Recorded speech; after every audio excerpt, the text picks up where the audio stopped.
ایک چوڑیاں بیچنے والی کو مجھ سے پیار ہو گیا۔ اس کی کیا کمال محبت تھی، وہ جہاں بھی جاتی وہاں کی مشہور چیز میرے لیے تحفے میں لاتی تھی۔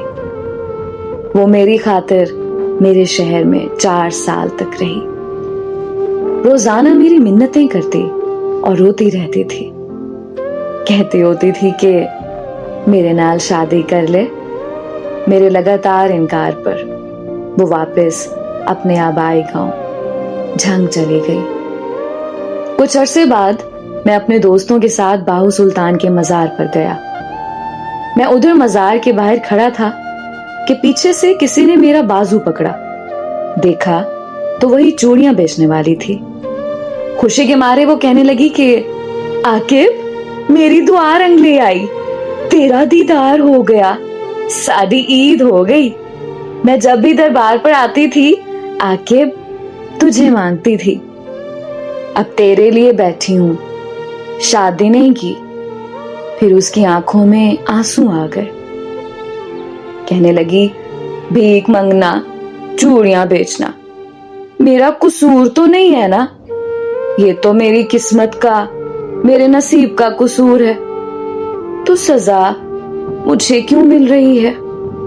وہ سب کے سامنے میرے گلے لگ کے رونے لگی، کہنے لگی کہ ایک دفعہ میرے ساتھ میرے گھر چلو۔ میرے پاؤں پکڑ لیے، سب لوگ دیکھ رہے تھے، میری بہت بےزتی ہوئی، لوگوں کا مجمع لگ گیا۔ دوستوں نے بولا کہ چلو ایک دفعہ ہو آتے ہیں، میں نے ہاں کر دی۔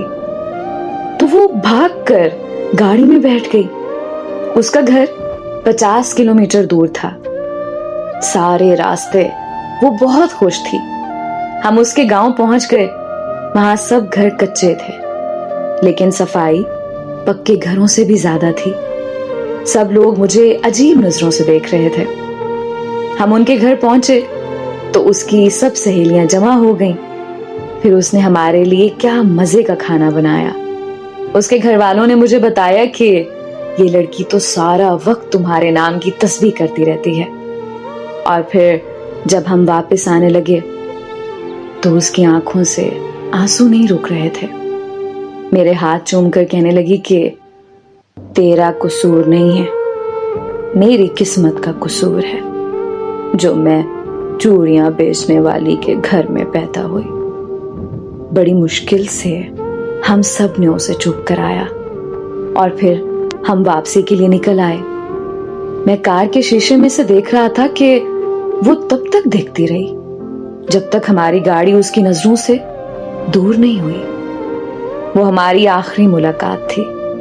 پھر ایک دن میرا اس سے ملنے کو دل کیا تو میں اس کے گاؤں چلا گیا۔ اس کے گھر والوں نے بتایا کہ تمہارے جانے کے بعد وہ بہت بیمار رہنے لگی تھی، کھانا پینا ہنسنا سب چھوڑ گئی تھی، اور ایک دن اس کی موت ہو گئی۔ مجھے اس سے محبت تو نہیں تھی، پر میں آج بھی اسے روز یاد کرتا ہوں اور ہر سال عید کے دن اس کی قبر پر جاتا ہوں۔ تیرے بعد نظر نہیں آتی مجھے کوئی منزل، کسی اور کا ہونا میرے بس کی بات نہیں۔